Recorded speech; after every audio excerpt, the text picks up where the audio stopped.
somewhere inside you, there is a memory that is not yours. Not a dream. Not a story. Not something passed down in words. A trace. Written into the architecture of your cells. Placed there by someone who lived so long ago that the world she knew no longer exists. She left no name, no grave marker, no object you could hold and say, "This was hers." She left something quieter. A thread.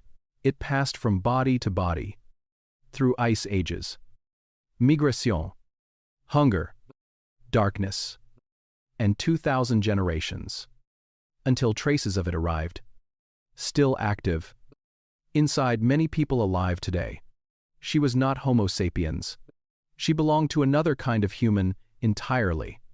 And yet, without encounters like hers, without those ancient moments when two kinds of human being found each other in a world colder and more dangerous than ours, many of us would not be here. Science confirmed this less than 15 years ago, in a discovery that changed how we answer the oldest question we ask. The genome revealed what bones alone could not. The old story was not wrong, but it was incomplete. We did not simply replace those who came before us. We inherited them. The woman in this story is not a single documented individual. She is a narrative figure representing the real archaic ancestors whose DNA survives in modern humans. This is the story of what she was, what she carried, and why something of her is still here tonight. Settle in. Let your breathing slow. The past is very old, and some of it has been waiting inside you. Chapter 1. The discovery that rewrote the human family tree. In the spring of 2010, a scientific paper was published in the journal Science. That did something very few scientific papers ever actually do. It changed the answer to the oldest question human beings ask.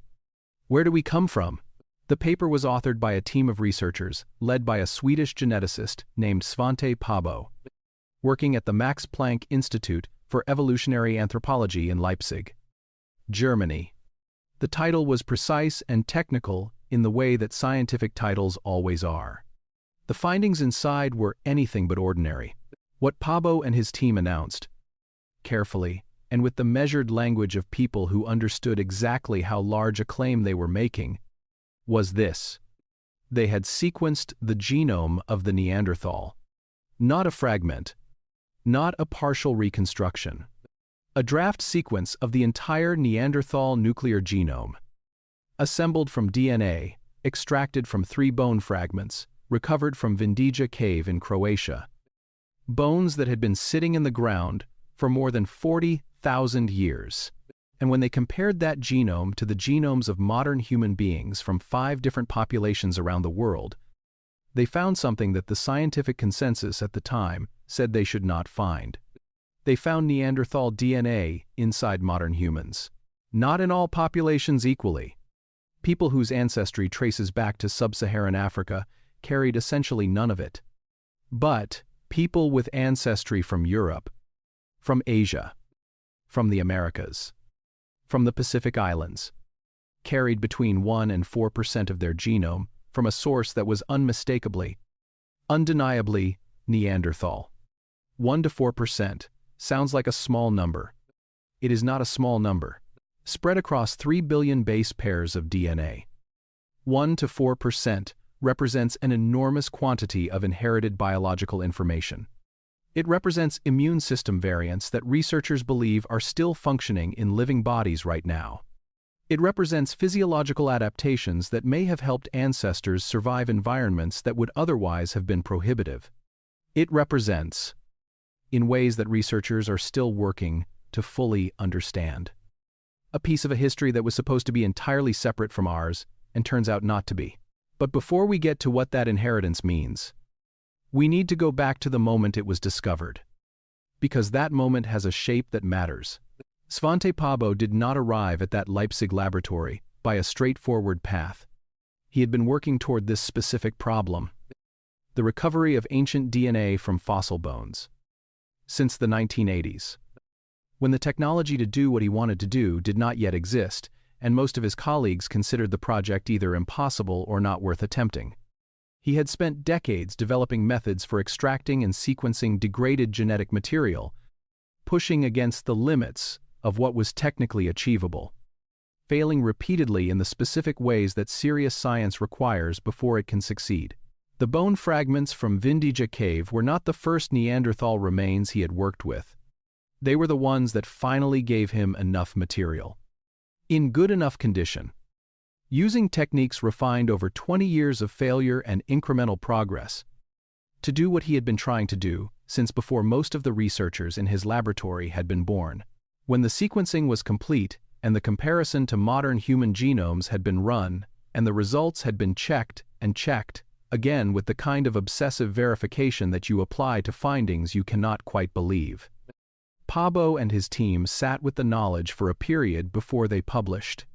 They sat with what it meant. That the clean story of human origins, the story of one species replacing another without mixing, was not the complete story. That somewhere in the deep past, in a time and place that the genome could identify but could not fully describe, two kinds of human being had met, and something had passed between them that was still present, still active, still real in the bodies of many people alive today. The paper was published in May of 2010. The response from the scientific community was, depending on who you ask, either immediate acceptance or prolonged and careful scrutiny.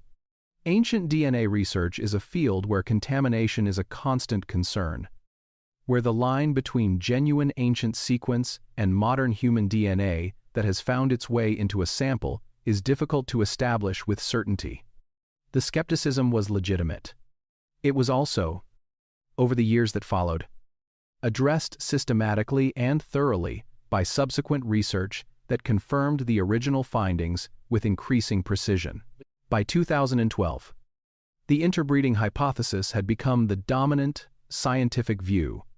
By 2020, when Pääbo and a colleague named Hugo Zeeberg published a paper in Nature demonstrating that a gene variant associated with severe COVID-19 outcomes traced directly to Neanderthal inheritance, the idea that Neanderthal DNA was not just present in modern humans, but actively relevant to modern human health, had moved from remarkable to established. In 2022, Svante Pääbo received the Nobel Prize in Physiology or Medicine. What they were really honoring, in the careful language that prize committees use, was this. A man had spent most of his professional life asking a question that other people thought was either unanswerable or unimportant. And the answer he eventually extracted from 40,000-year-old bones had turned out to be one of the most consequential things science had learned about what it means to be human. The paper published in May of 2010 could tell you that the mixing happened. It could identify the approximate percentage of Neanderthal ancestry in modern human populations. It could point toward a time window, somewhere between 60,000 and 40,000 years ago, when Homo sapiens moving out of Africa encountered Neanderthals and something took place that left a permanent genetic signature. What it could not tell you was what that encounter looked like from the inside, who the people were, what the world felt like around them, what it meant, in an human sense, for two kinds of people who had never shared the same landscape before to suddenly find themselves sharing it. For that, we have to go somewhere. The genome cannot take us. We have to go back to the world they both inhabited. A world that was ending for one of them. A world that was just beginning for the other. A world so different from the one you are lying in right now, that describing it requires you to let go of almost every assumption you carry about what a human life looks like. That is where this story really begins. Not in a laboratory, in Leipzig, in 2010. But in a landscape that no longer exists, under a sky that was darker than any sky you have ever seen, where two kinds of human being were moving toward each other across a distance of time and geography that neither of them could have understood or measured, and one of them was carrying something that the other one needed, even if neither of them knew it yet. Chapter 2. Who were the Neanderthals? Really, there is an image that has been lodged in the Western imagination for roughly 150 years. And it is almost entirely wrong. You know the image. A hunched figure, heavy-browed and slack-jawed, dragging its knuckles across the floor of a cave, grunting at shadows on the wall. A creature that was almost human but not quite. A failed draft of the species that would eventually get it right. That image was not based on evidence. It was based on the assumptions of the people who first examined Neanderthal remains in the mid-19th century. Assumptions shaped by frameworks that needed a primitive precursor to modern humanity and found one, or believed they had found one, in the bones coming out of European caves and limestone quarries. The actual evidence tells a story so different from that image that the two are barely recognizable as descriptions of the same species. Start with the body, because the body is where most of the misconceptions begin. Neanderthals were not stooped. The famous reconstruction of a stooped, shuffling Neanderthal, published in the early 20th century by the French paleontologist Marcellin Boulay, was based on a skeleton from La Chapelle aux Saints in France that turned out to be an elderly individual who had suffered from severe arthritis. Boulay had taken a diseased skeleton and described it as if it represented the species. Later researchers who re-examined the same bones found that a healthy Neanderthal would have stood fully upright, walked with a gait essentially identical to that of a modern human, and carried themselves with the posture of a person. They were stocky and powerful in ways that reflected their environment rather than their evolutionary status. Shorter on average than most modern humans, with broader chests, heavier bones, and significantly greater upper body strength. Adaptations to a cold climate and a physically demanding life. Their hands were large and capable, with a grip strength modern humans cannot match, and fine motor control evidenced in the objects they made. And here is where the story begins to complicate the image in ways that matter. They made things, not crude things, not the accidental byproducts of an animal that had stumbled onto the idea of using a rock to break another rock. Neanderthals produced a stone tool tradition known as the Mousterian that required planning, skill, and a mental template of the desired outcome held in the mind before the work began. The Levallois technique, which Neanderthals used across their entire geographic range, involves removing flakes from a stone core in a precise, predetermined sequence to produce a flake of a specific size and shape.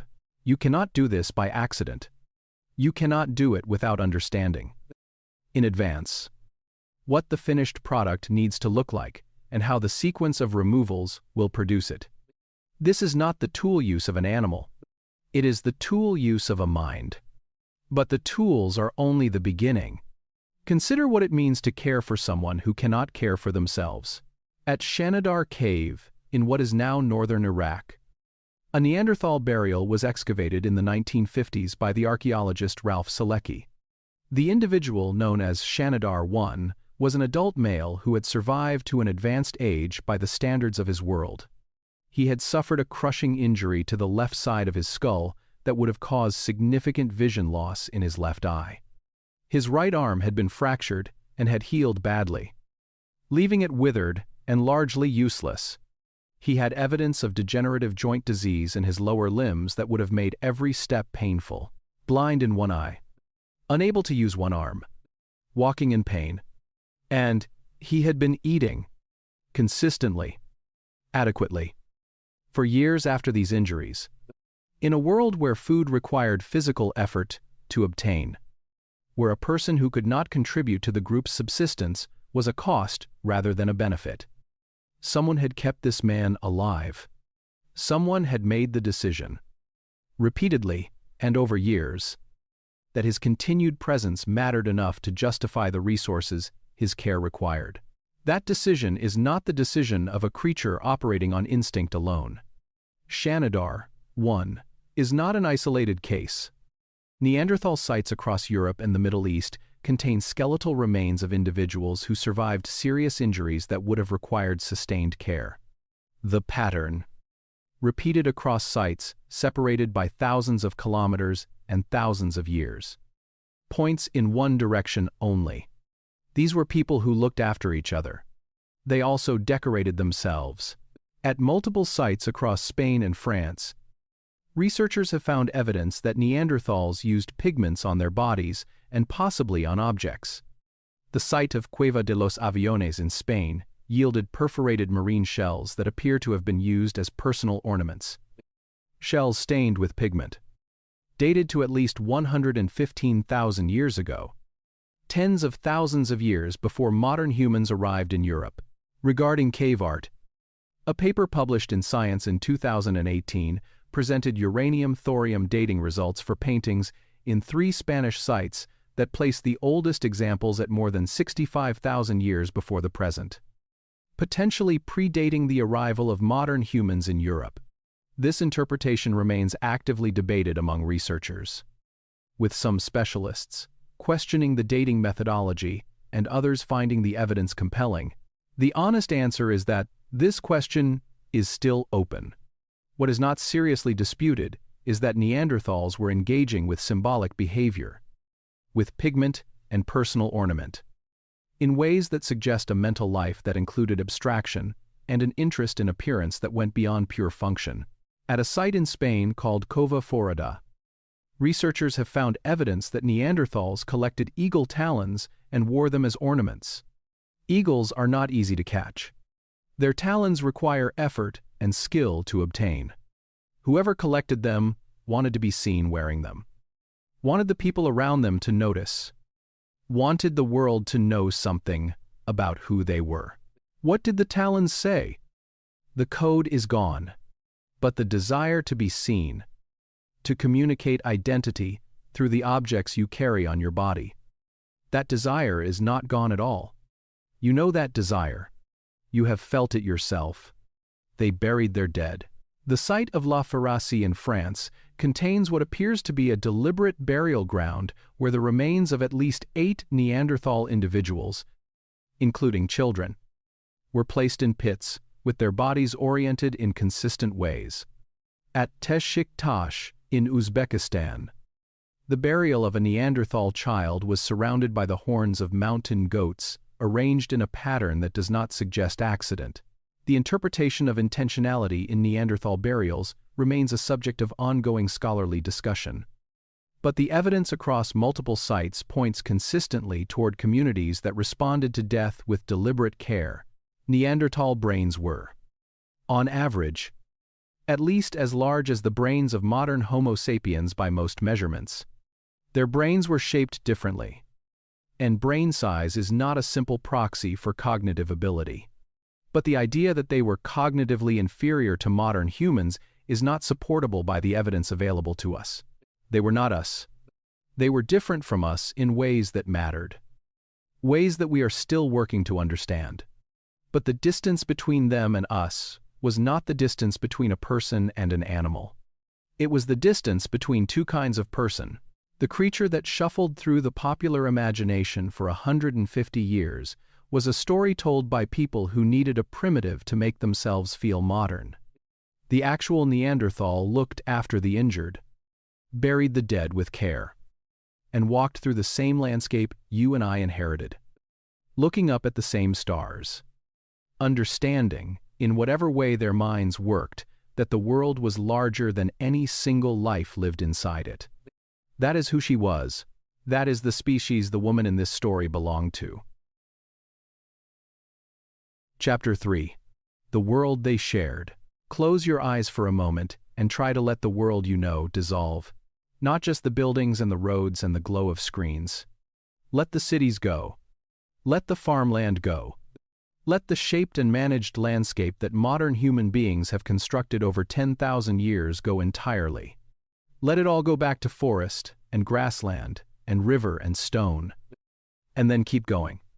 Keep stripping back, until you arrive at a world that is colder than anything you have experienced. Darker at night than any place on Earth is dark anymore. And emptier of human presence than the most remote wilderness still standing. That is the world where this story takes place. Roughly 60,000 years ago, The Earth was in the middle of a glacial period. Much of northern and central Europe was tundra or steppe, a vast cold grassland extending from what is now Britain across to Siberia, broken by mountain ranges and river valleys and stretches of boreal forest. The woolly mammoth, the woolly rhinoceros, the cave bear, the cave lion, the giant deer with antlers spanning 3 meters, were not creatures of legend. They were the neighbors of the people living in that landscape, the context within which every single day of life was organized. In this world, Neanderthals had been living for the better part of 300,000 years. Let that number sit for a moment. Modern Homo sapiens have existed for roughly 300,000 years in total. From our earliest anatomically modern ancestors to the present day, Neanderthals had already been present in Europe and Western Asia for that entire span of time before modern humans arrived. They knew that landscape in the way that only hundreds of thousands of years of continuous occupation can produce. They knew where the rivers flooded in spring and where the herds moved in autumn. They knew which caves held warmth in the deepest cold and which mountain passes remained navigable when the lower routes were buried in snow. This was not territory they had borrowed. This was home, in the deepest sense of the word. And then, arriving from the south, came us. Modern Homo sapiens had been expanding out of Africa in waves for tens of thousands of years, following coastlines and river valleys, moving into new territories as climate shifts opened corridors that had previously been impassable. By roughly 60,000 years ago, anatomically modern humans had reached the Middle East, the gateway between Africa and the rest of the world. From there, the expansion continued northeast into Central Asia and northwest into Europe. A movement of populations that was not a single coordinated migration, but a long and complex process of dispersal, retreat, and dispersal again. It was in the Middle East, in the region that archaeologists call the Levant, that the first documented contact between modern humans and Neanderthals appears to have occurred.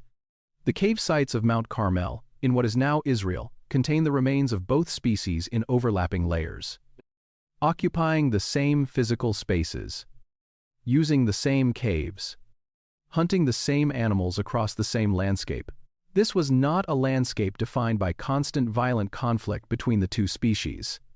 The picture that emerges from those sites is more complex and more interesting than a simple story of one group driving out another. There is evidence of Neanderthals incorporating new tool types that appear to have originated with modern human populations. There is evidence of modern humans occupying sites previously used by Neanderthals. Two populations, moving through the same landscape, learning from each other in ways that the archaeological record preserves but cannot fully explain. When modern humans began pushing into Europe itself, the situation became more complex still. Most researchers estimate that the total Neanderthal population across their entire range at any given time was in the tens of thousands rather than the hundreds of thousands. They were spread thin across a vast territory, living in small groups, highly adapted to local conditions, but limited in the size of their social networks. Modern humans, coming in from the south with social networks that extended across larger geographic areas, with information-sharing systems that could transmit knowledge across distances that Neanderthal groups may not have bridged as effectively, represented something genuinely new in a landscape that had not seen novelty at this scale before. But the overlap between the two species was not a brief collision. The genetic and archaeological evidence suggests that modern humans and Neanderthals shared parts of the same landscape for somewhere between 5,000 and 10,000 years. 5,000 years. The entire span of recorded human history, from the first writing systems in Mesopotamia to the present day, is roughly 5,000 years. For that entire length of time, two kinds of human being walked the same ground. What did that look like on an ordinary day? What happened when a group of modern humans, moving through an unfamiliar landscape, first smelled smoke from a fire that was not theirs? When they found a tool left behind, shaped in a way that was familiar in its purpose and different in its technique. Evidence of hands that had solved the same problem a different way. The archaeological record gives us artifacts and occupation layers and the positions of bones, but it cannot give us the texture of those moments. It cannot tell us whether the first encounters were cautious, or curious, or frightened, or some shifting combination of all of those things across time and circumstance and the specific people involved. What the genome tells us is that at some point, in some of those encounters, something other than fear or distance took place. What it is actually pointed at, and what it has always been pointed at underneath everything, is the question. This story is slowly moving toward: who were the people on both sides of those encounters? What did they carry? What did they give each other? And what does it mean that traces of what passed between them are still here tonight? Inside, the many people listening to this, in the warmth of bodies that would not exist without those ancient and unrecorded meetings. Chapter 4. The Night It Happened. What follows is a narrative reconstruction.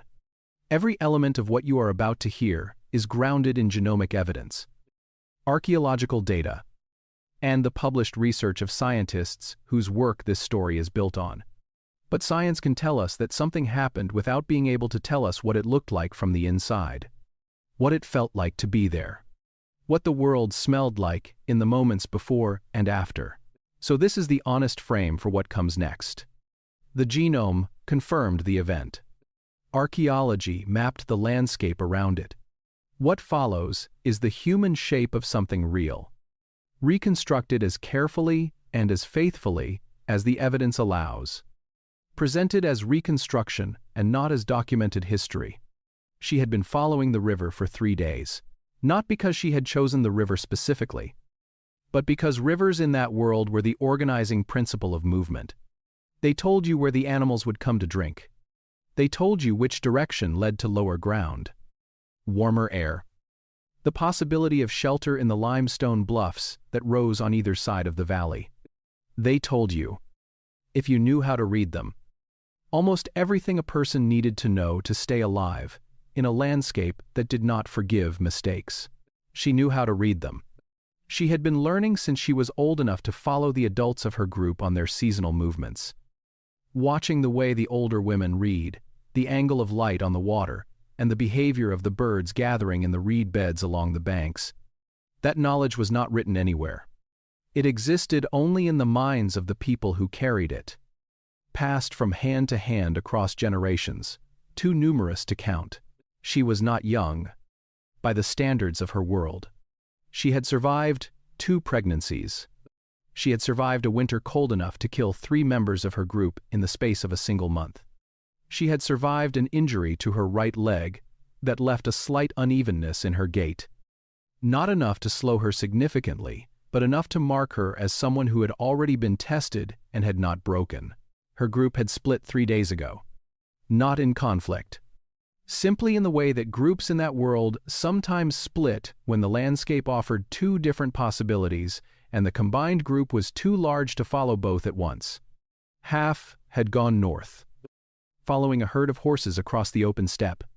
She had stayed with the other half, moving along the river, carrying her youngest child on her back in a sling made from scraped hide. It was on the 2nd afternoon that she first noticed the signs.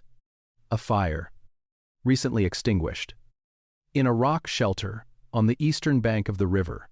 The ash was cold, but the charcoal was fresh enough to leave black marks on her fingers when she touched it. The bones around the fire were cracked in a particular way she recognized as deliberate. The marrow extracted by someone who knew, as she knew, that the fat inside the bones was as valuable as the meat outside them. Someone had been here. Someone who built fires and cracked bones and sheltered under limestone overhangs in exactly the same way that she and her group did. But not her group. The smell was different. Not wrong. Not threatening in the way that a predator's mark was threatening. Just different. The presence of people she had never met. She did not run. This is the part that the genome confirms. In its way. Better than any other evidence could. At the moment that mattered, across whatever specific encounter the genetics are recording, someone did not run. The contact, when it came, did not come that day. It came 2 days later, at a place where the river narrowed between two outcrops of limestone. The kind of natural gathering point where multiple groups following the same river for the same reasons might arrive at the same time from different directions. He was built differently than the men she knew. Heavier through the shoulders and chest. A body shaped by the same cold landscape, but by a longer history in it. His brow ridge cast a slight shadow over his eyes in the afternoon light. And his eyes, when they met hers across the narrow strip of water between them, were dark and watchful and entirely recognizable as the eyes of a person assessing another person. He was carrying a child on his back too. What this reconstruction is doing at this moment, and it is worth saying clearly, is using a detail the archaeological and genetic record cannot confirm to propose a human context for an event. The genome confirms did occur. Two groups, a shared landscape, a moment of encounter, a child on each back, which changes the register of everything that follows from threat to something else. Something more complicated and more human than simple confrontation. The rest is the attempt to give that moment a shape that the evidence allows without overstating what the evidence contains. What passed between them in the hours and days that followed is not something science can reconstruct at the level of individual moments. What science can tell us is that over the period of overlap between modern humans and Neanderthals, contact occurred that was intimate enough to produce children, that those children survived, that they were incorporated into one population or the other, or both, and that they had children of their own. And the chain of descent ran forward through time, carrying the mixed inheritance of two populations whose meeting the genome remembers with a fidelity that no oral tradition could match. The woman in this story is not a single individual. She is, in the most honest scientific framing, a way of describing a pattern that the genome reveals across multiple events. In multiple places, over thousands of years. The mixing did not happen once. It happened in episodes, each one leaving a slightly different trace in the modern human genome.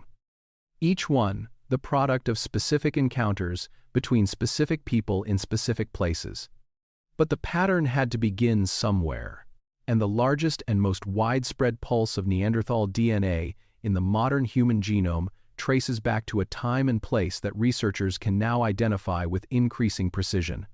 Somewhere in the Middle East or Western Asia, somewhere between 60,000 and 50,000 years ago. Contacts occurred that left a genetic signature now present in the bodies of many people alive today. Someone was there. Someone made a choice, or found herself in a situation where a choice was made. And what followed from that moment is still present in the world. The genome cannot tell us her name. It cannot tell us what her voice sounded like, or what she feared, or what she hoped for. But it confirms, with the kind of certainty that only molecular evidence can produce, that she was there, that she survived, that what she carried forward into the future is still here. In many of the people listening tonight, without their knowing it, without any instrument or test required to confirm it, in the warm and quiet architecture of a body that would not exist without her, she persists. Chapter 5. What she gave you. Your immune system is doing something right now that you are not aware of. It is scanning. Continuously. Without pause. Running through a process of identification and response that has been refined over millions of years of evolutionary pressure and is currently operating in every cell and fluid and tissue of your body simultaneously. It is distinguishing between what belongs inside you and what does not. It is recognizing pathogens that your ancestors encountered and survived, and encoding that recognition into the molecular memory you inherited from them. Some of that molecular memory may be older than your species. This is not a metaphor. It is a finding supported by peer-reviewed research published in multiple independent studies. Specific variants of immune system genes in the modern human genome have been traced to Neanderthal inheritance by researchers at the Karolinska Institute in Sweden and confirmed by subsequent work at institutions around the world. These variants appear to have entered the Homo sapiens lineage, not through the slow accumulation of random mutations, but through the more direct route of interbreeding.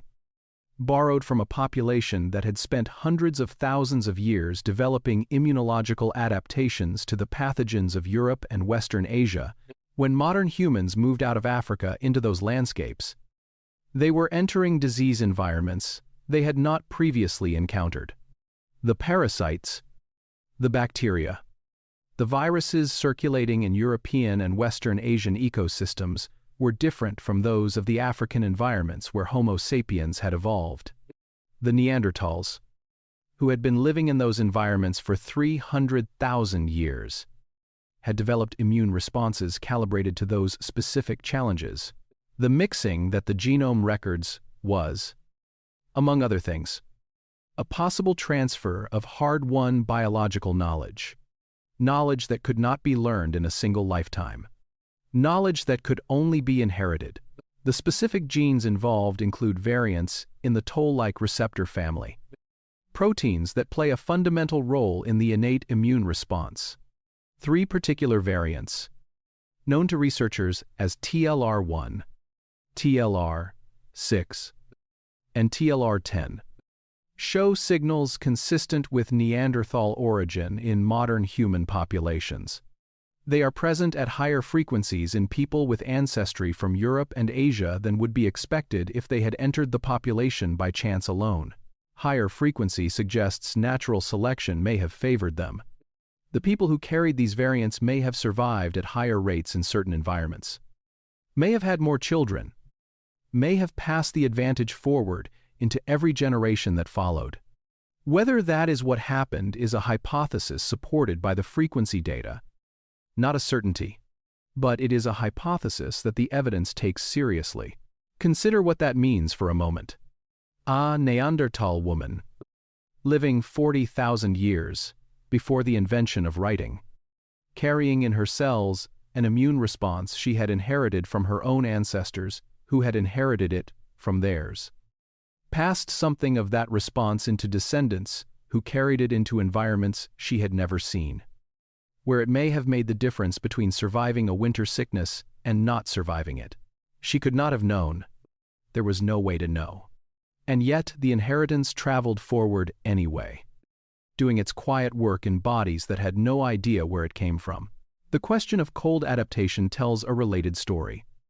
Though the specific mechanisms are still being characterized by researchers, a gene variant affecting fat metabolism, present at elevated frequencies in some populations with ancestry from high-latitude regions, has been associated with Neanderthal origin by researchers at the University of California, Los Angeles. It may affect the way the body processes and stores fat in ways that could have been advantageous in cold environments with seasonal food scarcity.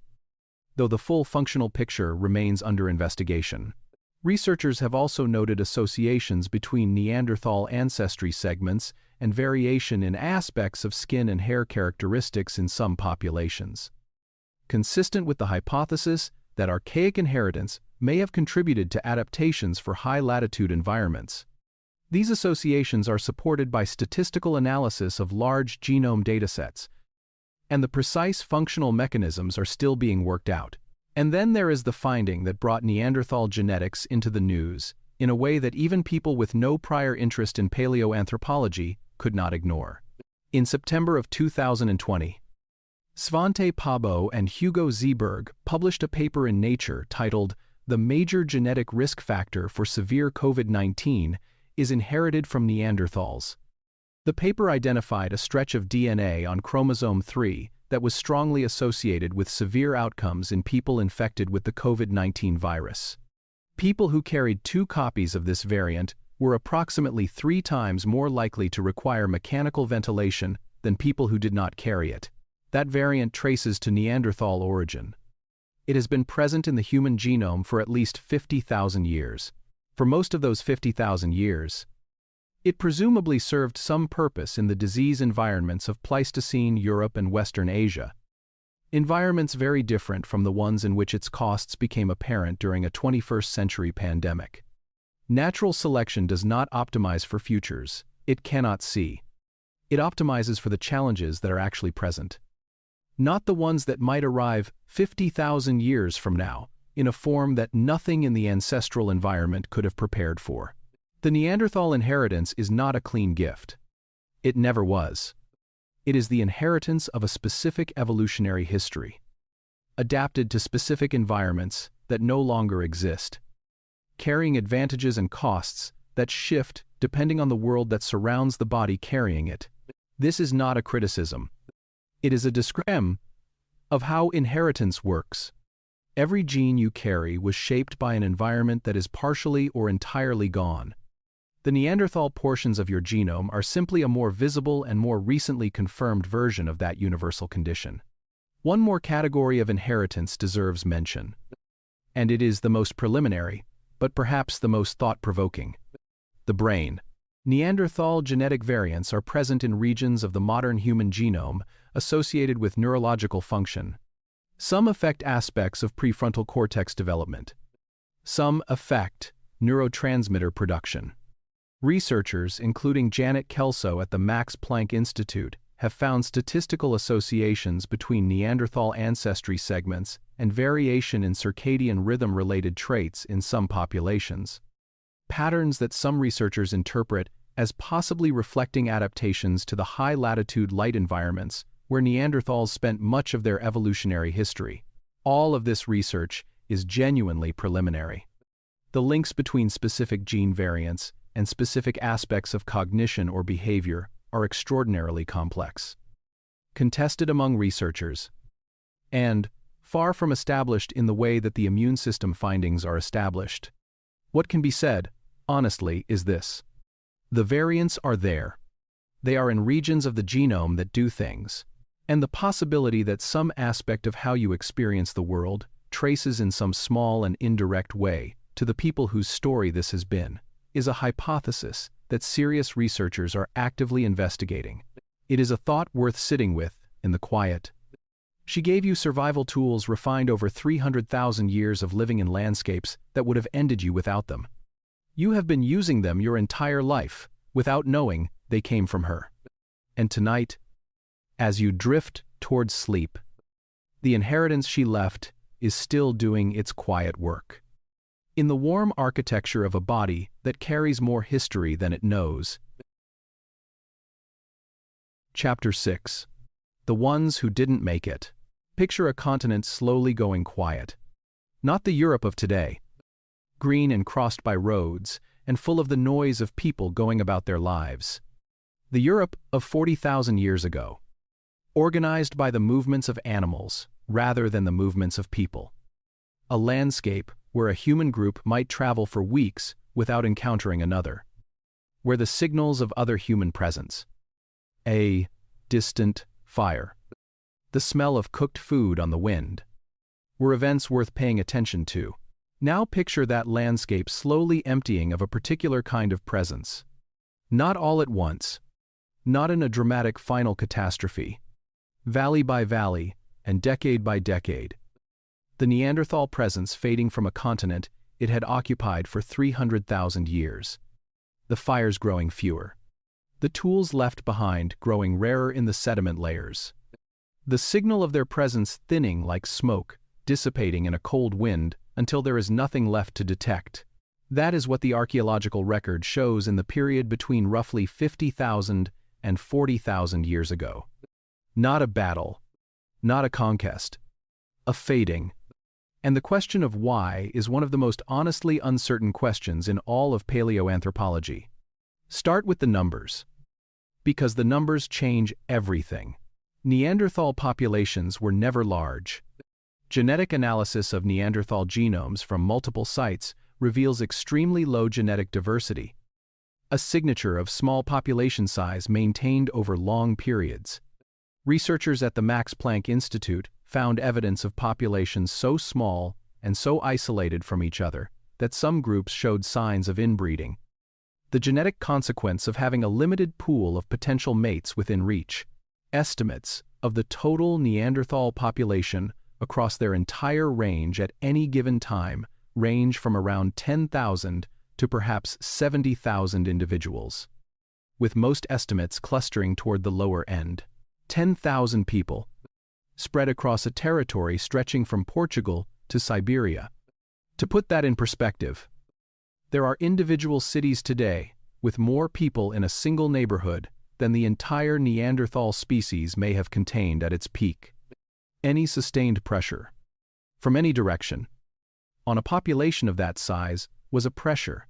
The population had very little margin to absorb. The climate was one source of that pressure. The period of Neanderthal decline coincides with severe cold episodes that would have stressed the ecosystems on which Neanderthal groups depended. The large mammals they hunted were themselves under pressure. The margins of survival, which were never generous in that world, became thinner still. But climate alone does not explain a disappearance. This complete.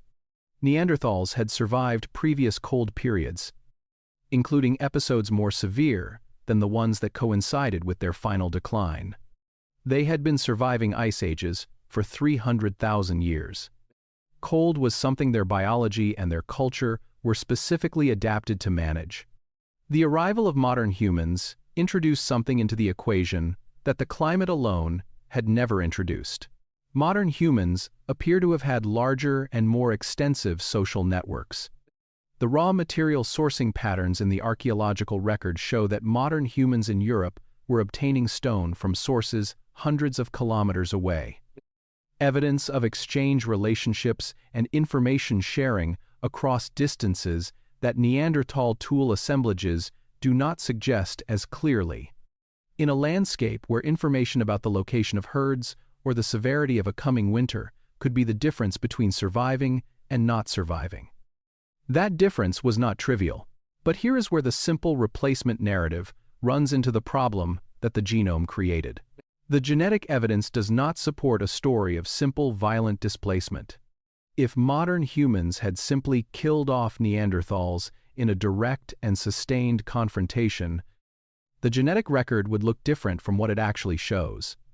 The Neanderthal DNA in modern human genomes is the DNA of people who mixed with the ancestors of modern humans, whose descendants survived and reproduced, whose biological inheritance was maintained because it was useful. Replacement and absorption are not the same thing. The current understanding leans toward a model that incorporates both. In some places, and at some times, competition for resources may have disadvantaged Neanderthal groups. In other places, and at other times, the two populations interbred, with Neanderthal individuals and small groups absorbed into modern human populations rather than replaced by them. The Neanderthals did not disappear all at once. They faded, unevenly and over millennia, from a landscape they had dominated for 300,000 years. The last Neanderthal populations appear to have persisted in the Iberian Peninsula until perhaps 40,000 years ago, possibly even slightly later. Isolated, reduced in number, genetically impoverished by generations of small population size. They held on while the broader Neanderthal world contracted around them, and then they were gone. Not with a final stand. Not with a single catastrophic event. With the quiet and irreversible finality of a population that had shrunk below the threshold of recovery, there is one individual whose genome sits in this part of the story and will not leave. Researchers call him Spy 2, after the Spy Cave in Belgium where his remains were found. He lived approximately 36,000 years ago. Near the end of the Neanderthal presence in Europe, his genome shows the signature of a small and isolated population. Limited diversity. Evidence of inbreeding. A genome that speaks of a community reduced to a remnant of what Neanderthals had once been across the breadth of a continent. He was one of the last.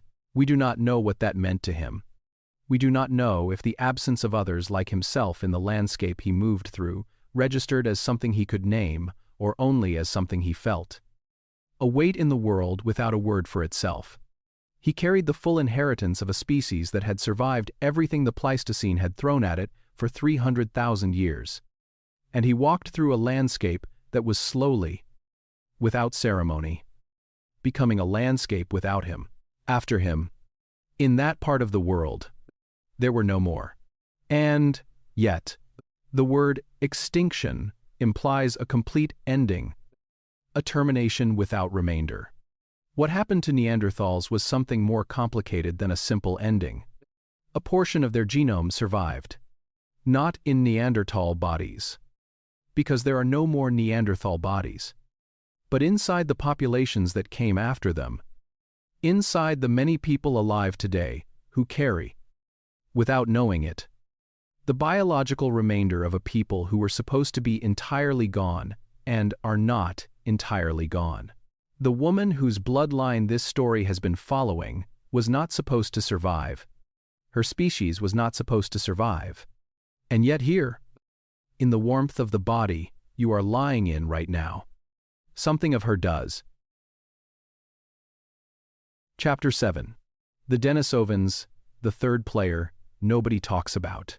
In 2008, in a cave in the Altai Mountains of Siberia, a Russian archaeologist named Alexander Tsibankov found a fragment of bone during a routine excavation.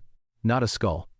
Not a dramatic discovery that announced itself from the moment it came out of the ground. A fragment of a finger bone, belonging to an individual who had died in or near that cave somewhere between 50,000 and 30,000 years ago. The bone was so small it fit easily in the palm of a hand. It was so unremarkable in appearance that it might have been catalogued, stored, and never thought about again. It was sent to the Max Planck Institute for genetic analysis. What the analysis found changed the human family tree for the second time in as many years. The cave is called Denisova Cave. The bone belonged to a young girl, and her genome was unlike anything that had been sequenced before. Not Homo sapiens, not Neanderthal, something else.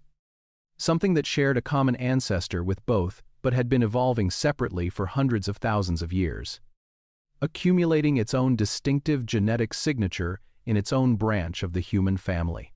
Researchers named the new group the Denisovans, after the cave where the first evidence of them had been found. They had a pinky bone and a genome. And the genome was enough, because the genome told them something that the bone alone never could.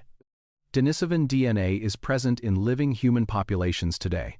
People with ancestry from Papua New Guinea and the broader region of Melanesia carry substantial levels of Denisovan DNA, with estimates typically ranging from 3 to 6% across studies, though specific figures continue to be refined as analytical methods improve. Aboriginal Australians carry similar levels. Populations across island Southeast Asia carry detectable amounts. Indigenous people of the Philippines, particularly the Ayeta people, appear to carry among the higher levels of Denisovan ancestry documented in any living population. Based on analyses published in recent years, people with ancestry from mainland East Asia carry smaller but detectable amounts. People with ancestry from Europe and sub-Saharan Africa carry essentially none. The pattern tells a story. Modern humans, moving east out of Africa, encountered Neanderthals in the West. They continued eastward, through Central Asia, through what is now China, down through Southeast Asia and into the islands beyond. And somewhere along that vast eastern route, they encountered the Denisovans. And the same thing happened. Contact. Interbreeding. A transfer of genetic material that was incorporated into the modern human lineage and carried forward into every generation that followed. The woman in this story has a counterpart, another woman, living tens of thousands of years ago, somewhere in Asia or in the islands of Southeast Asia, who participated in the same kind of encounter and left the same kind of permanent biological record.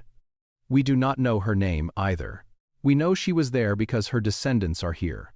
The clearest example of what the Denisovan inheritance gave the people who carried it involves a gene called EPAS1, which regulates the body's response to low oxygen levels at high altitude. The version of this gene found in Tibetan people, which allows them to live and work at altitudes that cause severe physiological distress in people without it, traces directly to Denisovan origin.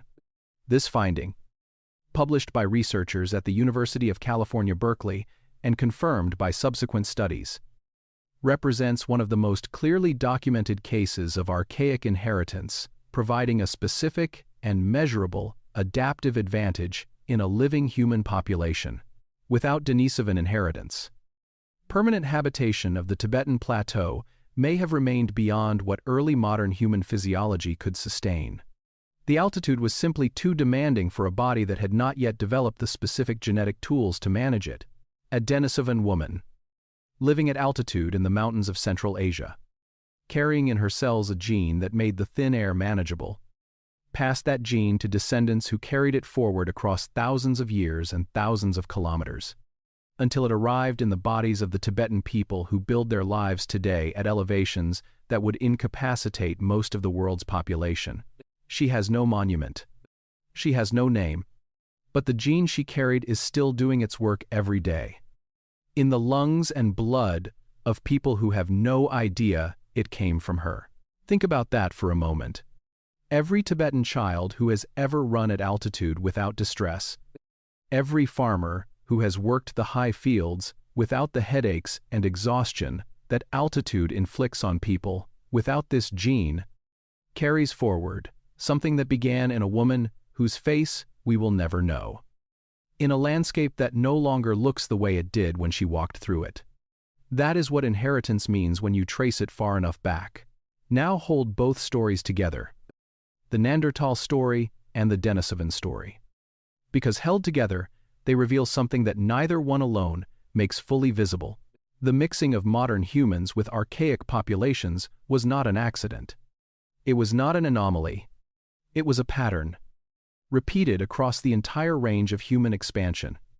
In the West with Neanderthals, and in the East with Denisovans and, as we will see in the next chapter, possibly with other populations as well. Populations that have not yet been given names because the bones that would identify them have not yet been found. Modern humans, moving out of Africa and across the world, were not a pure wave washing over and erasing everything that came before them. They were a people moving through a world that was already inhabited by other kinds of people. And in encounter after encounter, they incorporated those other people into themselves. Not entirely, not equally, not without loss and conflict and all the complexity that attends any meeting between populations with different histories, but enough to leave a record that the genome preserves with a fidelity that no written language can match. In 2018, researchers at the Max Planck Institute sequenced the genome of an individual they named Denny. Denny was a young girl, perhaps 13 years old at the time of her death, who lived in or near Denisova Cave approximately 90,000 years ago. Her mother was Neanderthal. Her father was Denisovan. She was the direct offspring of two different archaic human populations. Her existence is documented by a single bone fragment. Her genome was sequenced, her parentage established, and the result published in the journal Nature in 2018. Denny was not a modern human. She was not our ancestor in any direct sense, but she was proof, specific and individual and irrefutable, that the boundaries between archaic human populations were permeable in multiple directions. She had a childhood, however brief. She breathed the cold air of the Altai Mountains. She left one bone, and that one bone told us something that nothing else in the entire fossil record had managed to say so clearly. The human story has never been simple. Not at its origins, not in the encounters that shaped the populations alive today. It has always been a story of contact and mixing, and the incorporation of difference into a lineage that carries everything forward. She is part of that story. So is the woman whose inheritance you carry. So, in ways that science is still working to fully describe. Are you? Chapter 8. The Ghost Lineages. There is a particular kind of scientific evidence that is stranger and more unsettling than a fossil. A fossil you can hold. You can measure it, photograph it, place it in a drawer in a museum, and attach a label that gives it a name and a date and a location. A fossil has physical presence. It occupies space. It is, in the most literal sense, something you can point to and say, "This existed." What researchers began finding in modern human genomes in the years after the Neanderthal and Denisovan discoveries was something that had no physical presence at all. No bone, no tooth, no fragment of anything that could be placed in a drawer or labeled or measured. Only a signal in the DNA. A statistical pattern in the genome of living people, pointing toward a source that has never been found. Researchers call them ghost lineages. The name is precise in a way that rewards attention. Not ghost species, not ghost populations, but ghost lineages. A lineage is a chain of inheritance running backward through time. A ghost lineage is a chain of inheritance that the genome confirms is existed, but that leaves no physical trace in the fossil record. It is an absence with a shape, a silence that the DNA has learned to read. Before we go further, it is worth saying clearly that the research on ghost lineages represents some of the most contested and most actively debated science in all of paleoanthropology. The methods for detecting ancient admixture in modern genomes are sophisticated but still being refined. And the claims made by different research groups do not always agree with each other. What follows is an honest account of what the evidence suggests. Held at the level of confidence the evidence actually supports. Now, stand at the entrance of a cave for a moment. Not the caves of Europe. Not Denisova or Shanidar or the painted chambers of France. A cave in West Africa. Somewhere in a landscape that is mostly unexplored archaeologically. In a territory that modern science has barely begun to map. Roughly 300,000 years ago. The air smells of rain and vegetation and the particular richness of a tropical ecosystem that has been building on itself for millions of years. There are people here, not people like you, not quite, people who have been evolving separately from the lineage that would eventually produce modern Homo sapiens for perhaps several 100,000 years. Accumulating genetic differences that were substantial but not, as it turned out, substantial enough to prevent the mixing that the genome records. You will probably never find their bones.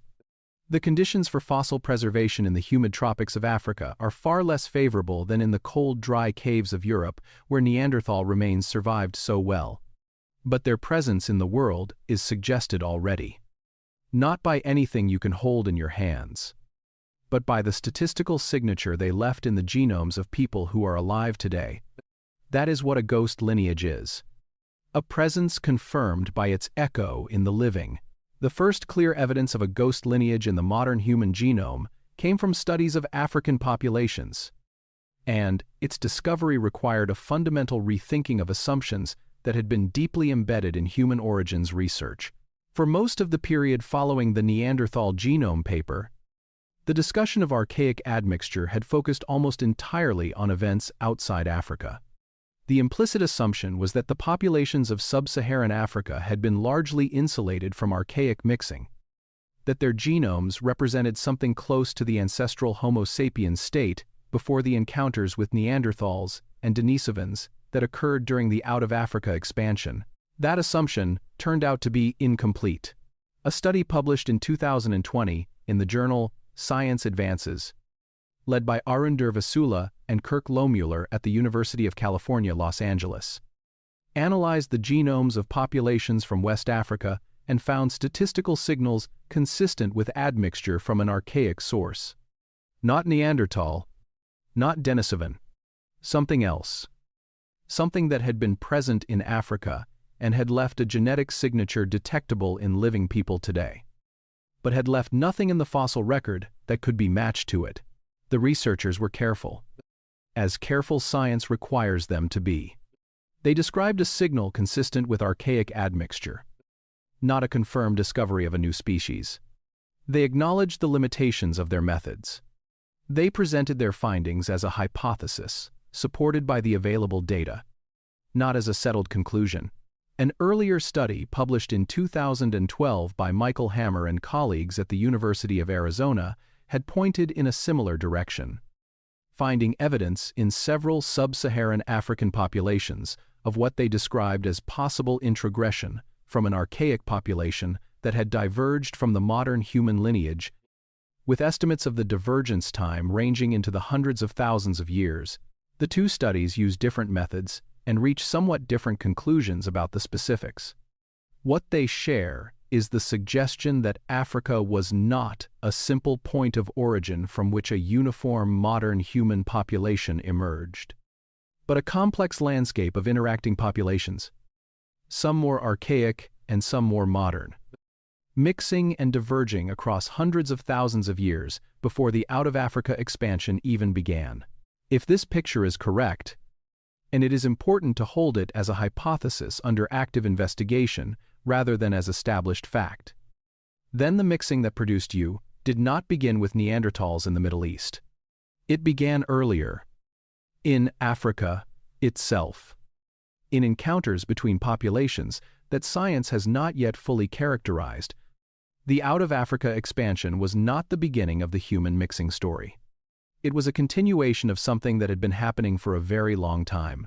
There is a second category of ghost lineage evidence that comes from a completely different direction, and it is in some ways even more striking. Researchers analyzing the genomes of Neanderthals and Denisovans themselves have found signals of ancient admixture in those archaic genomes. A paper published in 2019 by Loritz Skov and colleagues at the Max Planck Institute identified a segment of the Denisovan genome that appears to derive from an unknown archaic hominin, one that had diverged from the lineage leading to both modern humans and Neanderthals perhaps more than 1 million years ago. More than 1 million years ago. Whatever this population was, it predates the emergence of Homo sapiens, the emergence of Neanderthals, and the emergence of Denisovans. It belongs to a phase of human evolutionary history so remote that the species present in Africa and Eurasia at that time are known primarily through fragmentary fossils whose classification and relationship to later species are still debated. And yet a trace of its genome survived, passed through Denisovans, and is detectable today in the modern humans who carry Denisovan ancestry. Think about what that means. Inside the genome of a Tibetan farmer, or a person from Papua New Guinea, or an Aboriginal Australian, there may be a small and ancient fragment of DNA from a population that lived more than 1 million years ago. A population so remote in time that it predates the very concept of Homo sapiens by hundreds of thousands of years. A population that had no writing, no agriculture, no pottery, that lived in a world so different from ours that connecting it to the present requires an act of imagination almost beyond what the mind can sustain. And yet here it is. In the genome, in the living, the human family tree, as it was understood before 2010, was a relatively simple branching diagram. A trunk dividing into 2 main branches, one leading to Neanderthals and one leading to modern humans, with Denisovans as a side branch. The human family tree, as it is currently understood, is something more like a river delta seen from above. Multiple channels, diverging and converging, some running dry and disappearing into the sediment, others merging with larger flows and continuing forward. The whole thing shaped by the specific geography of time and climate and the movements of populations across a planet that was never static and never simple. The ghost lineages are the channels that ran dry before we could find their physical evidence. They existed. They flowed.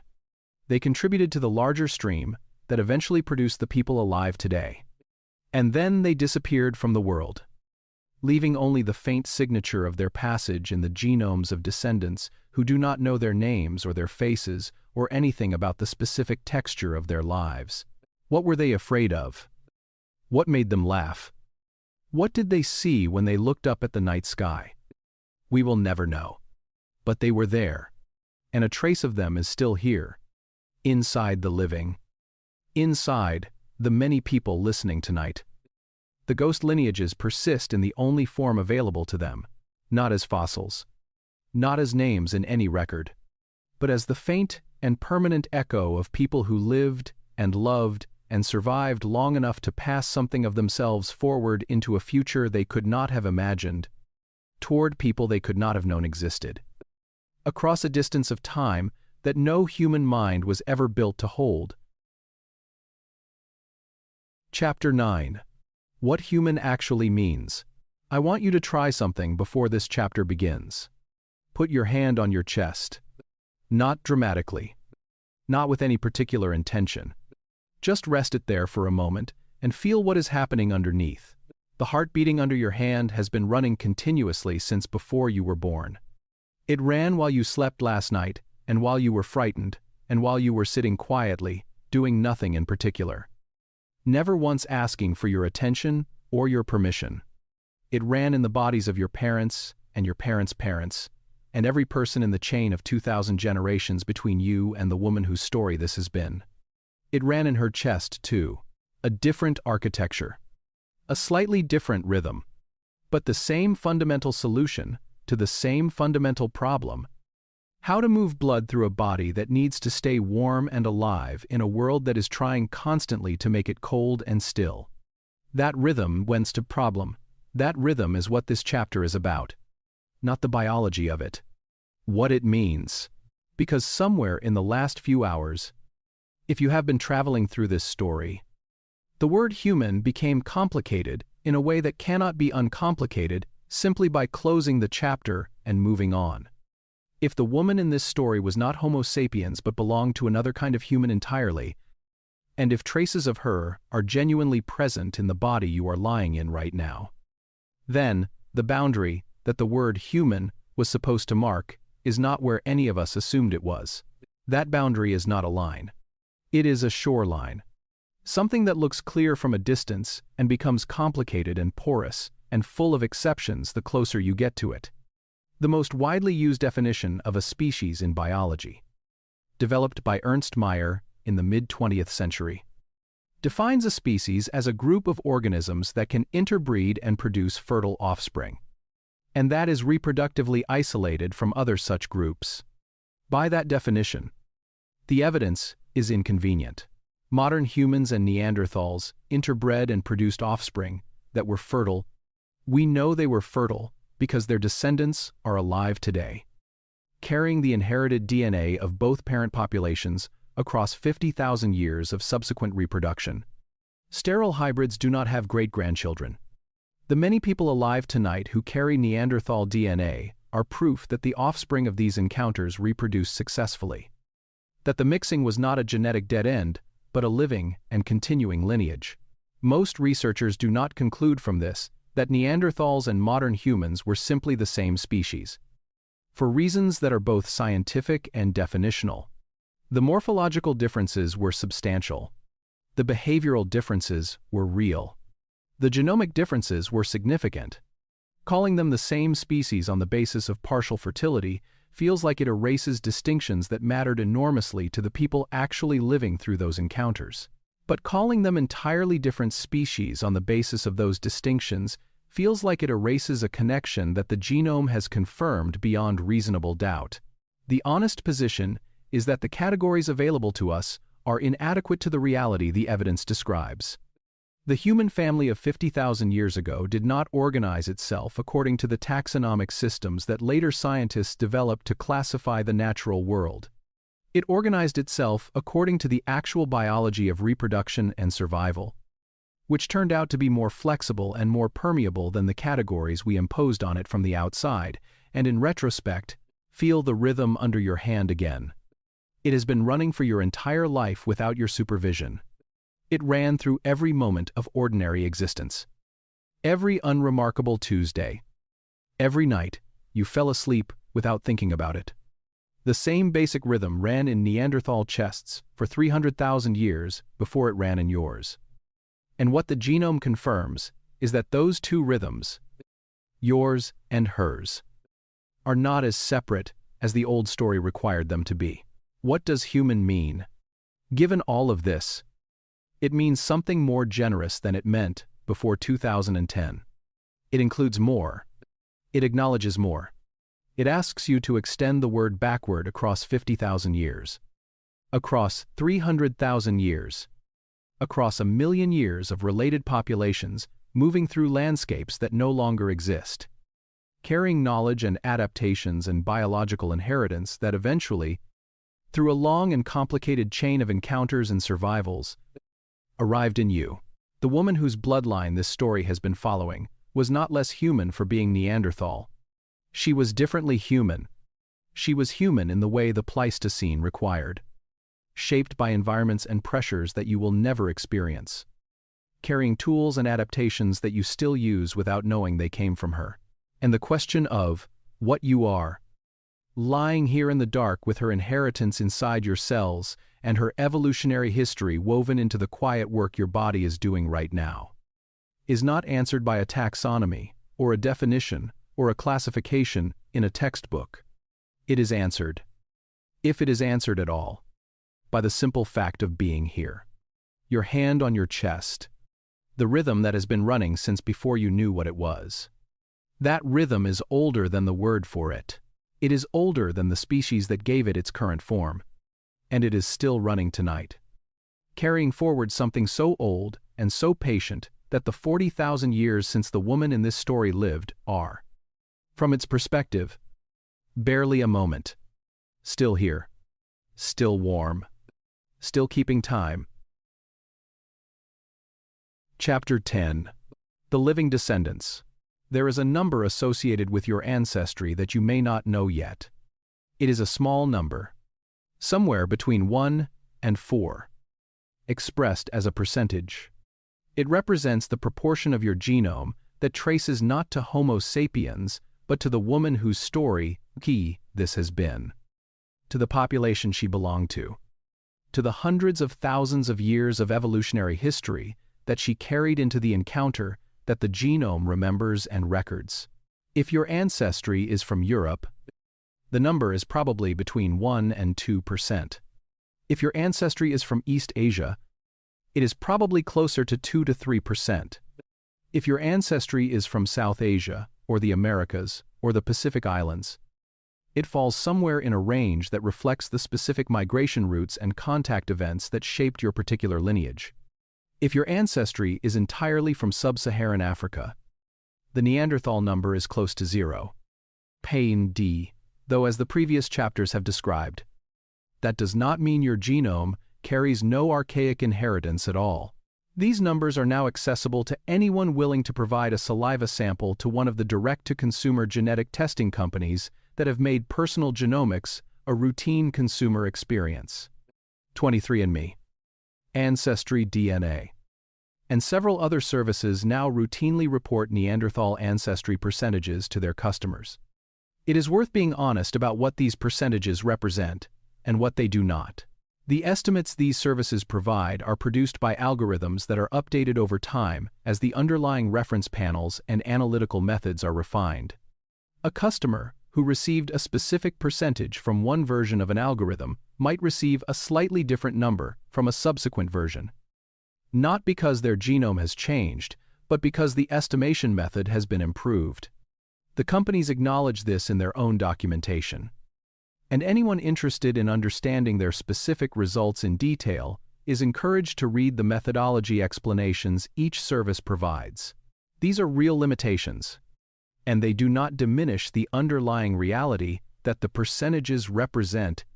The archaic ancestry is there, detectable by multiple independent methods using different statistical approaches, and the results across those methods are consistent enough to be confident that the signal is real, even when the precise numbers vary.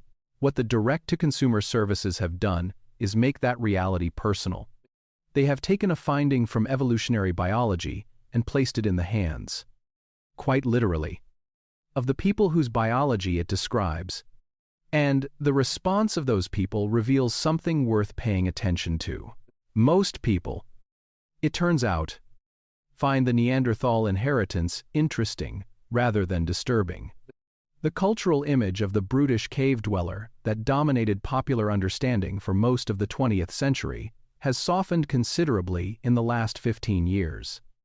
Partly as a result of the scientific findings covered in this story, and partly as a result of how those findings have been communicated to a general audience, increasingly willing to engage with the complexity of human origins. The finding that Neanderthals were not brutes but were cognitively capable, emotionally complex people who made art and cared for the injured and buried the dead has changed the feeling of the inheritance. Carrying Neanderthal DNA no longer feels, to most people who encounter that information, like evidence of a primitive taint. It feels like evidence of a connection, a thread running back to people who were different and also, in the ways that matter most, recognizably, like us. There is a researcher at the Max Planck Institute named Janet Kelso, whose work on the functional effects of Neanderthal inheritance in modern human populations has been influential in shaping how scientists think about what the archaic DNA actually does in living bodies.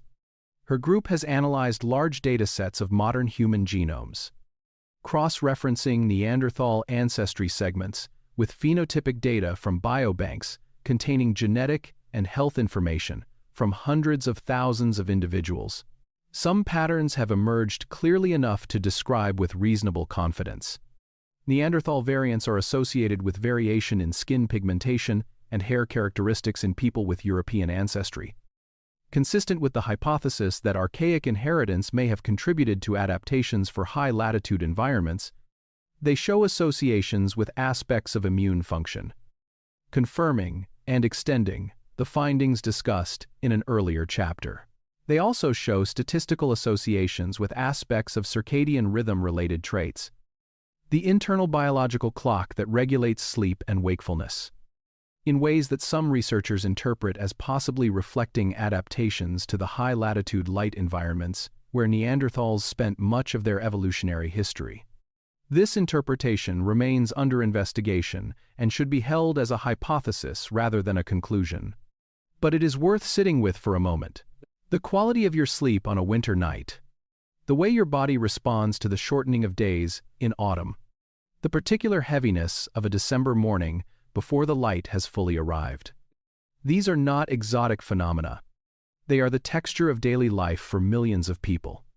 And the suggestion that some of the variation in how people experience them may trace in some small and indirect way to Neanderthal inheritance is the kind of finding that makes the distant past feel suddenly present.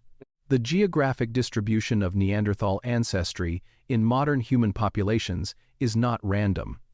It reflects the specific history of the out-of-Africa expansion, the routes that populations took, the contacts they made, the bottlenecks they passed through. And what the detailed mapping of that distribution reveals is that the Neanderthal inheritance is not evenly spread across the genome in any population. Some regions show higher levels of Neanderthal ancestry, maintained and in some cases increased in frequency by positive selection. Other regions show very low levels, where the archaic variants appear to have been removed by selection, presumably because they were less compatible with the modern human genetic background over the long run. These regions of lower Neanderthal ancestry cluster around genes involved in male fertility and aspects of brain development. The most widely accepted interpretation is that Neanderthal variants in these regions were gradually removed from the population by natural selection over the generations following the initial mixing. This means that the Neanderthal inheritance you carry today is not the full inheritance that the first mixed individuals carried. It is a filtered version, refined by 50,000 years of selection, retaining the variants that were useful and removing the variants that were not, leaving behind a set of genetic contributions that is smaller than the original mixing event, produced but more integrated into the modern human genetic architecture. You carry the Neanderthal inheritance that survived the filter, the inheritance that worked, the inheritance that the bodies of 50,000 years of your ancestors tested against the demands of the environments they lived in and found worth keeping. That is what the number next to the word Neanderthal on a genetic testing report actually represents. not a primitive remnant, a filtered and functional inheritance, selected and maintained across 50,000 years, representing the biological contributions of a woman who was not supposed to survive, to descendants who are still here, in part because of what she gave them. The number is small. What it represents is not. Chapter 11. Svante Pääbo and the Science of the Impossible. There is a particular kind of scientific ambition that looks, from the outside, indistinguishable from delusion. Not the ordinary ambition of wanting to answer an important question. The specific ambition of wanting to do something that the existing consensus says cannot be done. For reasons grounded not in politics or opinion, but in the actual physical constraints of the natural world. Svante Pääbo wanted to read the DNA of the dead, not the recently dead, not biological material preserved under controlled conditions. The DNA of individuals who had been dead for tens of thousands of years, whose genetic material had been degrading continuously since the moment of death, subjected to the chemical reactions of decomposition, to the penetration of groundwater carrying microbial contamination, to the physical disruption of burial and geological pressure, and the passage of millennia that reduces complex organic molecules to fragments, too small and too damaged to be read by any method that existed when Pääbo first conceived of the project. The scientific consensus when Pääbo began this work in the early 1980s was not merely skeptical. It was, in the considered judgment of many serious researchers, correct. Ancient DNA was thought to degrade too rapidly, to fragment into pieces too short and too chemically damaged to survive in a form that could be sequenced with any fidelity. Contamination is the central technical challenge of ancient DNA research and understanding. It is essential to understanding why Pääbo's eventual success was not simply a matter of persistence or ambition, but of methodological innovation that changed what the entire science could do. Ancient DNA samples are invariably contaminated with modern DNA. It comes from the soil microorganisms in contact with the bone for thousands of years. It comes from the researchers who excavated the sample, who touched it or breathed on it or allowed the environment around it to be anything other than completely controlled. Modern human DNA is everywhere, deposited by everyone who has ever been near the sample. And it is in far better condition than the ancient DNA it contaminates. In any sequencing run, the modern contamination vastly outnumbers the genuine ancient signal. The methods Pääbo and his colleagues developed over 2 decades to address this problem are among the most significant technical contributions to biology of the last 40 years. Clean rooms with positive air pressure and ultraviolet sterilization. Sequencing protocols that can identify and remove modern contamination based on the specific chemical signatures of ancient DNA damage. Statistical methods for distinguishing genuine ancient sequence from contamination based on the pattern of errors that chemical degradation introduces into old DNA in predictable ways. Each of these innovations was built on the failure of a previous approach. Each represented a solution to a specific problem that had emerged from the attempt to do something the field had said could not be done. Pääbo was born in Stockholm in 1955. In his memoir, Neanderthal Man, published in 2014, he described his interest in ancient DNA as beginning while he was a doctoral student in Uppsala in the early 1980s, working on a project entirely unrelated to ancient DNA. Finding himself drawn to the question of whether the genetic material of long-dead organisms might still be recoverable. He conducted his first experiments in what he described as something like secret, working at night in the laboratory after his supervisor had gone home.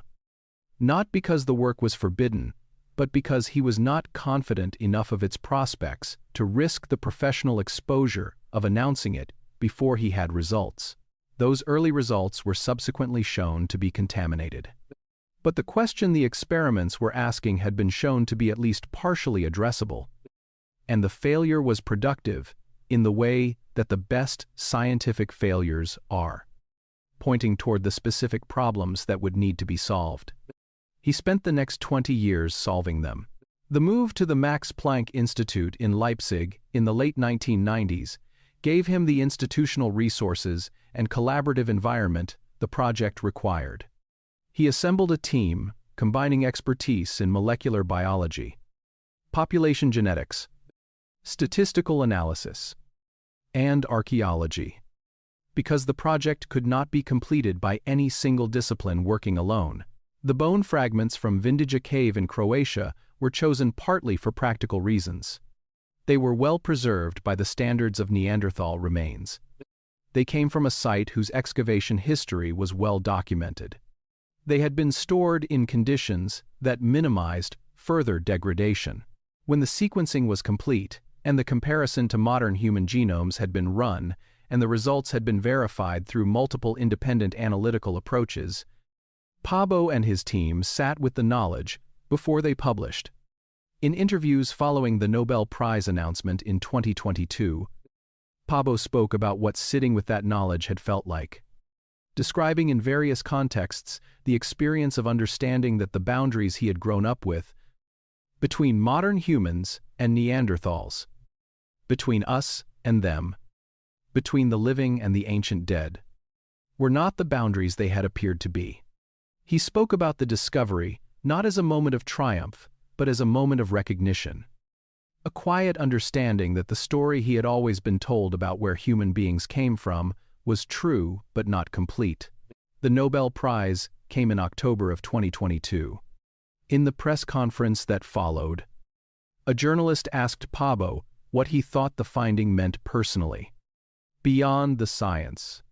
What it meant that people carry Neanderthal DNA, that the boundary between modern humans and their archaic relatives was not the boundary everyone had assumed, he said, in the measured way of a person who has been living with a knowledge long enough to say it without drama, that it meant we were connected to people we had thought of as entirely other, that the boundary was more permeable than anyone had known, that the story of humanity was stranger and more generous than the clean version had ever allowed. He said it quietly. And that quietness, that absence of triumph, in the voice of a man who had just won the Nobel Prize for answering one of the oldest questions human beings ask, was itself a kind of answer. The science of the impossible turned out to be the science of connection. Across 50,000 years, across the boundary between kinds of people, across every distance that the word other had ever implied. Still here, still warm, still carrying everything forward. Chapter 12. What the Bones Remember. There is a cave in the Zagros Mountains of northern Iraq that has been occupied, on and off, for the better part of 100,000 years. It is not a dramatic cave by the standards of the sites that tend to attract public attention.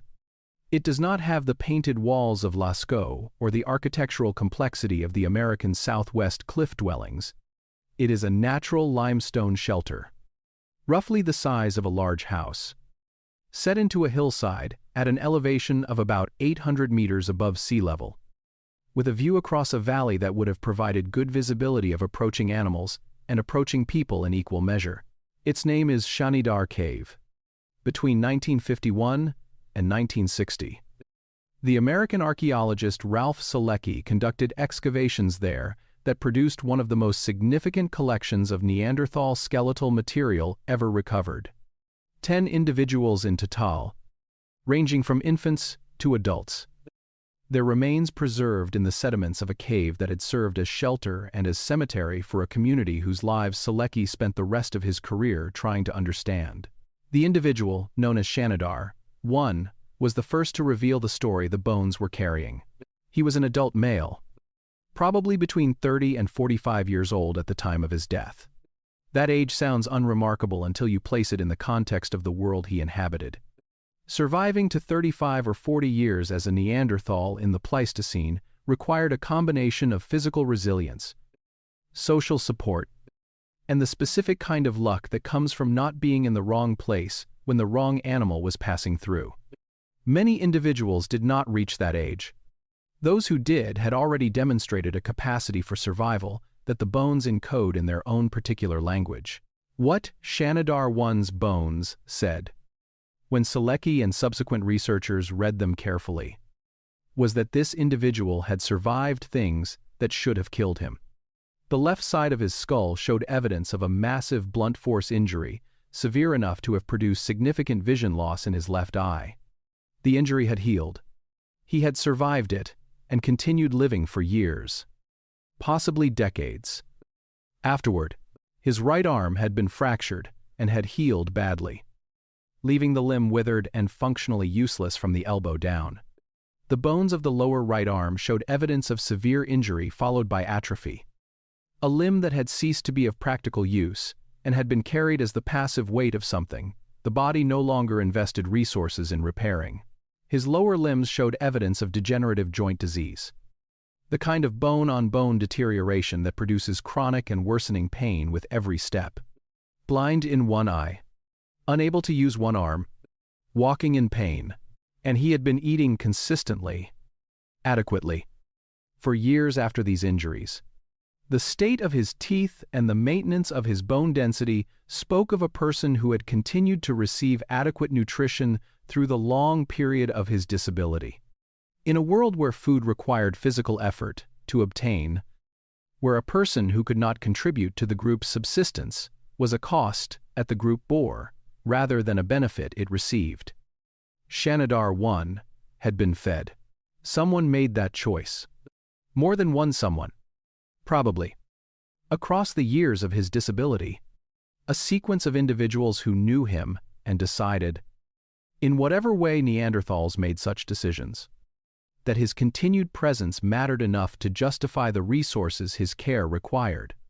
That decision is not the decision of a creature operating on instinct alone. It is the decision of a being that recognizes the value of a person beyond their immediate utility. Whether you call that compassion or loyalty or love depends on how comfortable you are extending those words across the species boundary. The behavior it produced is unmistakable in the bones. Shanidar I is not an isolated case. The La Chapelle aux Saints individual, the old man whose arthritic skeleton Marcellin Boulay misread as evidence of primitive stooping, had lost most of his teeth years before his death. He had survived that loss, which means someone had been providing him with food he could manage without teeth. Processed food, soft food, the products of a food preparation tradition that recognized the needs of individuals who could no longer feed themselves in the ordinary way. The Neanderthal child of Teshik Tash in Uzbekistan was buried with the horns of mountain goats arranged around the body in a pattern that does not suggest accidental deposition. Whether that arrangement involved beliefs about an afterlife, about the child's passage to some other place, about the relationship between the living and the dead that the placement of the horns was meant to honor, we cannot know. But the behavior itself speaks of a community that mourned. Regarding the famous flower burial at Shanidar Cave, where early analysis of pollen samples appeared to suggest that wildflowers had been placed with one individual, researchers have continued to debate this interpretation actively.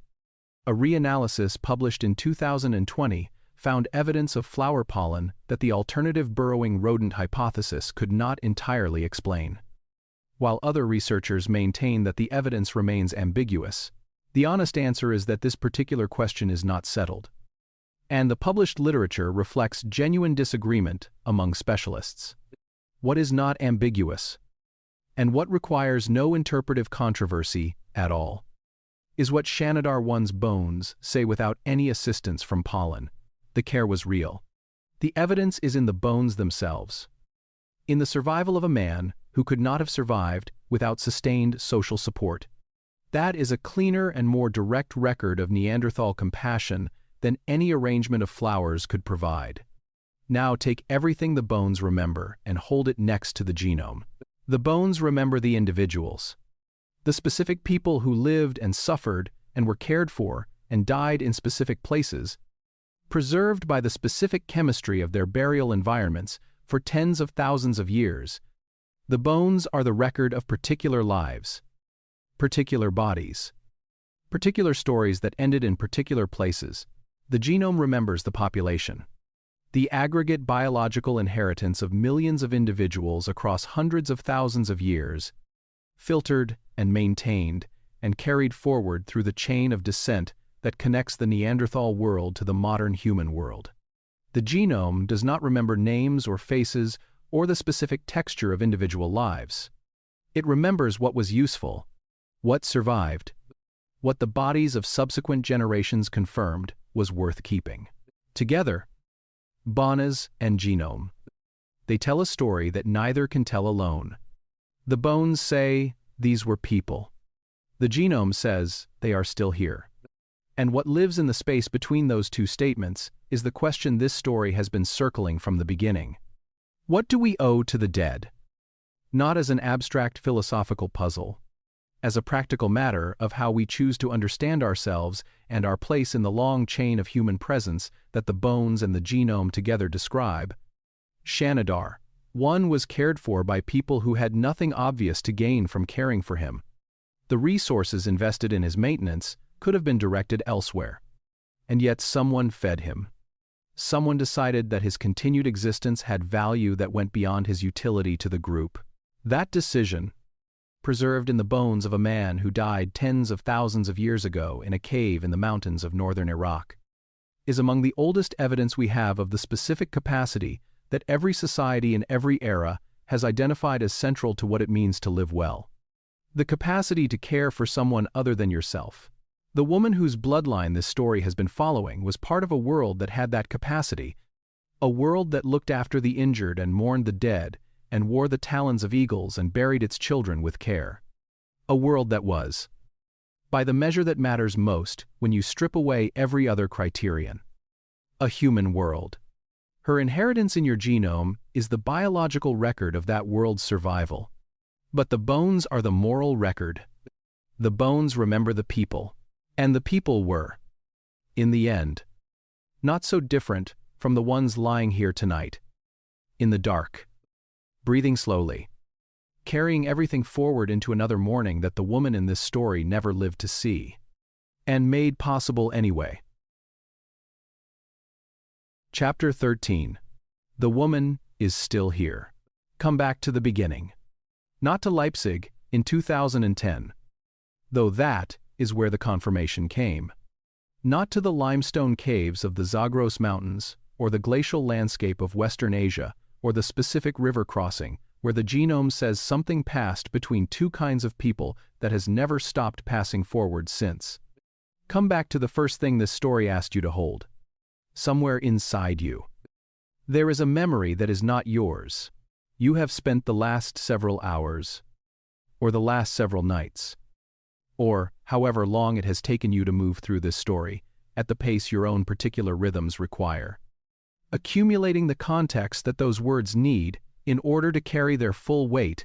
The immune system variants that came from 300,000 years of Neanderthal adaptation to European pathogens, the traces of a history so old that the landscapes where it unfolded have been erased by the movement of glaciers and the rising of seas and the slow reconfiguration of a planet that was never still.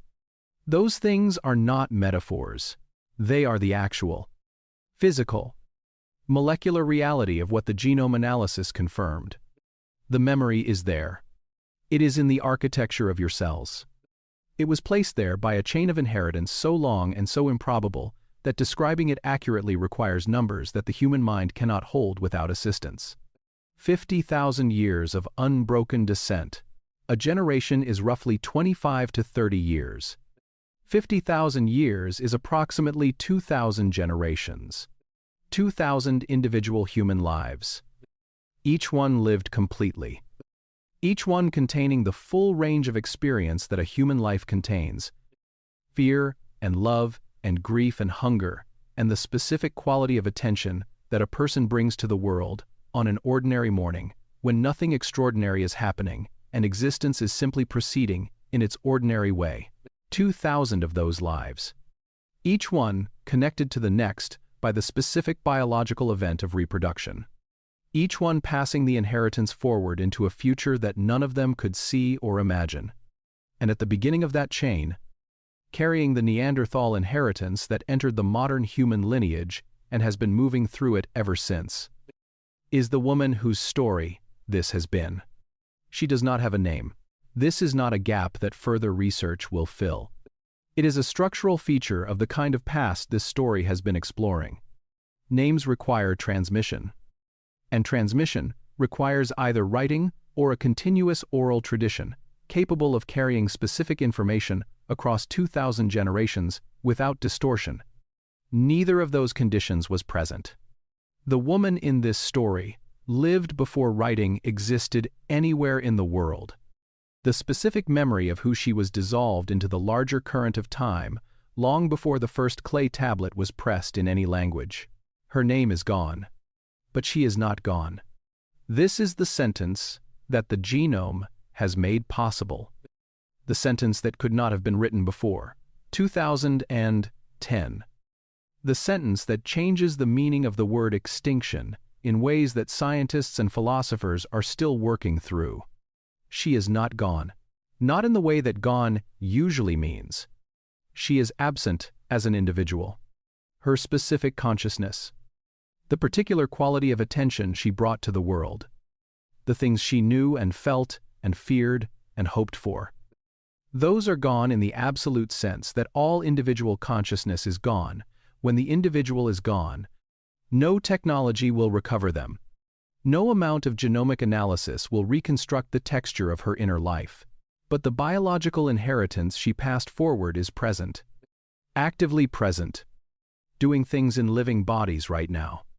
Shaping immune responses and contributing to the physiological adaptations that allow people to live in climates and at altitudes that would otherwise be beyond them. The chain of descent from her to the many people who carry her inheritance has never been broken. It has been attenuated, diluted, across 2,000 generations and the mixing of countless other lineages. But it has not been broken. The thread is continuous. And here is what this story wants to leave you with. In the quiet, before sleep, you are not simply the recipient of her inheritance. You are its continuation. Every generation in that chain of 2,000 was both recipient and continuation. Each person received the inheritance from the generation before them and passed it forward to the generation after. Not through any conscious choice or deliberate intention, but through the simple biological fact of having children who survived to have children of their own. The inheritance moved through them the way a river moves through a landscape. Not because the landscape chose to carry it, but because the river found its way through. You are the landscape the river is currently moving through. The inheritance will move forward from you into whatever comes next, carrying the traces of a woman who was not supposed to survive, who survived anyway, whose survival was partial and improbable and is still. 50,000 years later. Ongoing, there are researchers right now, in laboratories, at the Max Planck Institute, and at universities in Europe and Asia and the Americas, who are working to understand more precisely what the Neanderthal inheritance does in living human bodies and minds. They are analyzing the genomes of hundreds of thousands of people, cross-referencing archaic ancestry segments with health records and physiological measurements, trying to draw the detailed map of what she gave you, that the broad outlines of the current evidence only sketch. That work will continue. The picture will become more detailed with every passing year of research.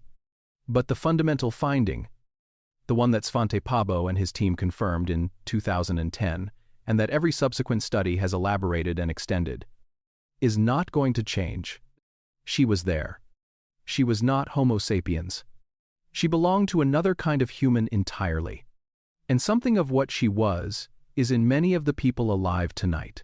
It has been there all along, doing its quiet work in the cellular machinery of bodies that move through the world without thinking about the history they carry, processing pathogens and regulating inflammation and adjusting to cold and doing all the other things that the body does automatically and continuously and without asking for acknowledgement.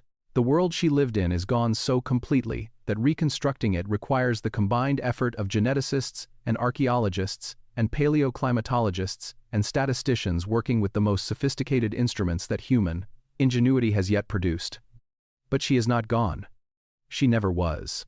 And tonight, in whatever room you are lying in whatever part of the world her descendants eventually reached after 50,000 years of moving through landscapes that no longer exist, under whatever sky is visible through your window or invisible behind your ceiling, something of her is here, in the warmth of the body that her survival helped make possible, in the slow rhythm of breathing that has been running without interruption through 2,000 generations of people who carried her forward without knowing it, in the quiet that surrounds you now. As the story settles and the mind begins to let go of the day and the questions that have no final answers recede into the particular darkness that precedes sleep, she carried something forward 50,000 years without knowing your name. You can carry it forward one more night. Sleep well. Dream of what remains. Good night.